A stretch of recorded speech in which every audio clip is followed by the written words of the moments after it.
Let me tell you something that might make you uncomfortable. Right now, as you watch this video, there's something you should be doing. You know what it is. That project, that conversation, that decision you've been avoiding for weeks, maybe months. And here's the truth that no one wants to hear. Every time you put it off, you're not just delaying a task.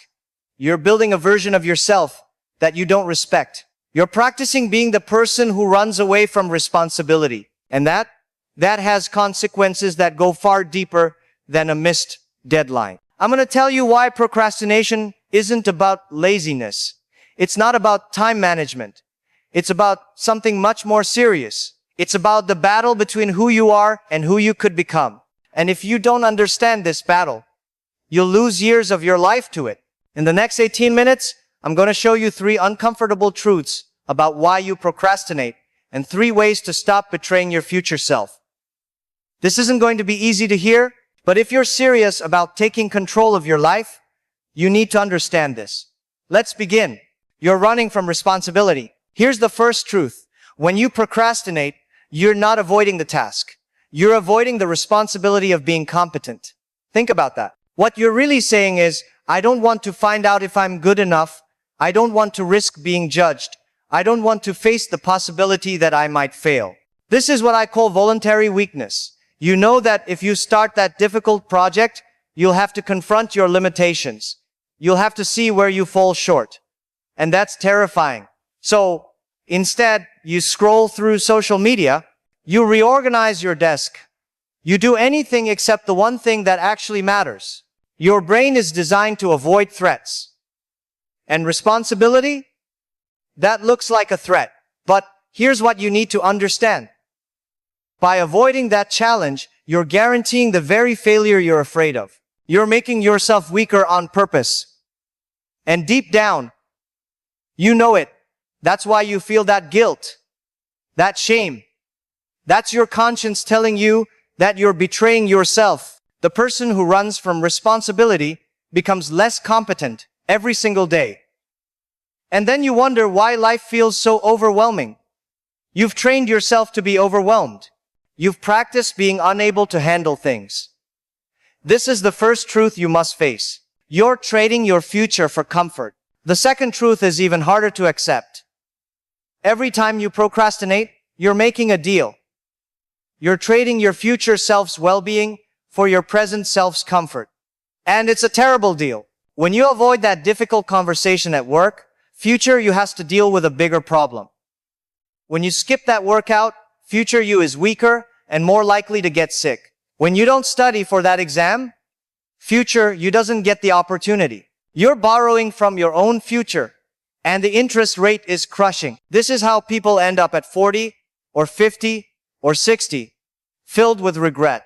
They spent decades choosing comfort over growth, and now they're paying the price. Their health is gone. Their relationships are broken. Their potential is wasted, and they can't get those years back. That's the cost of the comfort you're choosing right now. You don't believe you deserve success? Here's the deepest truth, and this is the one that will really sting. You procrastinate because at some level, you don't believe you deserve the success that would come from doing the work. You've internalized the idea that you're not good enough. So why bother trying? Maybe when you were young, someone told you that you weren't smart enough, or talented enough, or worthy enough. And you believed them. You took that poison into your soul, and now it's running your life. Every time you have a chance to prove them wrong, you sabotage yourself instead. Because failing on purpose feels safer than trying your best and failing anyway. This is why you have all those excuses. I'm not ready yet. I need to learn more first. The timing isn't right. These aren't reasons. They're shields. They protect you from having to face the possibility that you might actually succeed. Because if you succeed, you will have to maintain that success. You'll have to take on more responsibility. You'll have to become someone different. And that terrifies you. So you stay small. You stay comfortable. You procrastinate. And every day that passes, you look in the mirror and lose a little more respect for yourself. This is the crisis at the heart of procrastination. It's not about time. It's about worth. It's about whether you believe your future is valuable enough to sacrifice for. Aim at something meaningful. Visual cue. Archer drawing a bow. Aiming at a distant target. So how do you fix this? The first pillar is this. You need to aim at something that matters. Not something easy, not something comfortable, something meaningful. Something that justifies the suffering of effort. Here's what I mean. If your goal is just to avoid discomfort, you'll never beat procrastination. Because there's always something more comfortable than doing the hard thing. But if your goal is to become someone you respect, to build a life that means something, that's different. That gives you a reason to tolerate the difficulty. Take out a piece of paper right now. Write this down. What would I do if I took myself seriously? Not what would make you happy. Not what would be easy. What would make your life meaningful? What would make the suffering worthwhile? Maybe it's building a business that helps people. Maybe it's becoming the kind of parent your children can respect. Maybe it's mastering a skill that makes you valuable. When you have a meaningful aim, procrastination becomes harder. Because now you're not just avoiding a task. You're avoiding your purpose. You're betraying something sacred, and that creates a different kind of motivation. Not the weak motivation of trying to feel good. The strong motivation of trying to become good. This is the first step. Identify what's worth suffering for. Write it down. Look at it every morning. Ask yourself, does my behavior today match what I say I value? If the answer is no, you know what needs to change. Your aim must be clear. Your aim must be worthy, or you'll always find a way to avoid it. Break chaos into order. The second pillar is about structure. Most people procrastinate because the task ahead feels overwhelming. It's too big, too vague, too chaotic. So your brain shuts down. This is where you need to break that chaos into order. Here's a rule.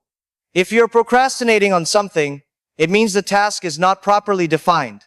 You haven't broken it down enough. Let's say you need to write a report. That's too big. That's a dragon. You can't fight a dragon, but you can break it into pieces. First, open the document. That's it. That's one small step you can do in 2 minutes. Second, write the title. 1 sentence. Third, create a basic outline. Just bullet points. Fourth, write 1 paragraph, not the whole thing. 1 paragraph. Each of these steps is small enough that you can't avoid it. It's not overwhelming anymore. This is how you negotiate with yourself. You don't say, I'm going to do the whole thing. That's a lie.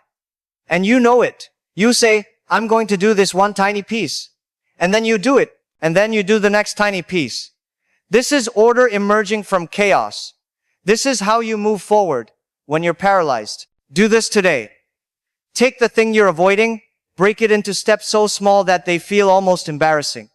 Open my email. Read 1 article. Write for 5 minutes. Schedule each step. Give it a specific time. And when that time comes, you do just that 1 step. Nothing more. This removes the overwhelm. This makes action possible. Confront the fear daily. The third pillar is the most important. You must confront what you're afraid of every single day. Not occasionally. Not when you feel motivated. Every day. This is how you build courage. This is how you become strong. Think of it like building muscle. If you lift weights once a month, you'll stay weak. But if you lift weights every day, even just a little, you get stronger. Your capacity grows. Fear works the same way. Every time you do the thing that scares you, you become a little braver. Every time you avoid it, you become a little weaker. Here's the practice. First thing in the morning, before you do anything else, do the thing you least want to do. Not the easiest thing. Not the thing you enjoy. The thing you're avoiding. Maybe it's making that phone call. Maybe it's having that difficult conversation. Maybe it's sitting down to write. Whatever it is, you do it first. This is how you train yourself to be reliable. Because here's what happens. If you can do the hard thing when you don't feel like it, you start to trust yourself. You stop being afraid of your own weakness. You know that when things get difficult, you won't run away. And that changes everything. That transforms who you are. Start tomorrow morning. Set your alarm 30 minutes earlier. And in those 30 minutes, face what you've been avoiding. Do it before your brain has time to make excuses. Do it before you negotiate with yourself. This daily practice is what separates people who transform their lives from people who just wish they could. You must make this a ritual. You must make this sacred. So let's bring this together. Procrastination isn't about laziness. It's not about time management. It's about fear. It's about running from responsibility. It's about not believing you deserve success. And every day you give into it, you become weaker. You become less. But now you know the truth. You know that you're trading your future for comfort. You know that you're avoiding the person you could become. And you know what to do about it. Aim at something meaningful. Break chaos into order. Confront your fear daily. These aren't suggestions. These are requirements. Here's the reality. You're standing at a crossroads right now. One path leads to a life of regret. A life where you wake up at 60 and realize you wasted your potential. You played it safe. You stayed comfortable. And now it's too late. The other path leads to a life of meaning. It's harder. It's scarier. But it's the path where you become someone you respect. And you need to understand this. You're choosing right now. Not tomorrow. Not when you feel ready. Right now, every moment you spend watching this video without deciding to change is a moment where you're choosing the path of regret. Every moment you wait to start is a moment you're practicing being weak. So, I'm going to challenge you directly.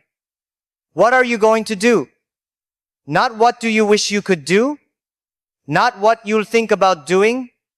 What are you actually going to do? Because if you close this video and go back to scrolling, back to avoiding, back to procrastinating, then nothing changes. You'll be back here in 6 months, a year, 5 years, still wishing things were different. Here's what I want you to do right now. Pause this video. Take out a piece of paper. Write down one thing you've been avoiding. Break it into the smallest possible step and commit to doing that step tomorrow morning. First thing, before anything else, write down the time. Make it specific. This is your commitment to yourself. You have the capacity to change your life. You have the capacity to become someone you respect. But you must act. You must choose the harder path. You must stop betraying your future self. The time is now, not tomorrow. Now, stop procrastinating on your life. Start becoming who you could be.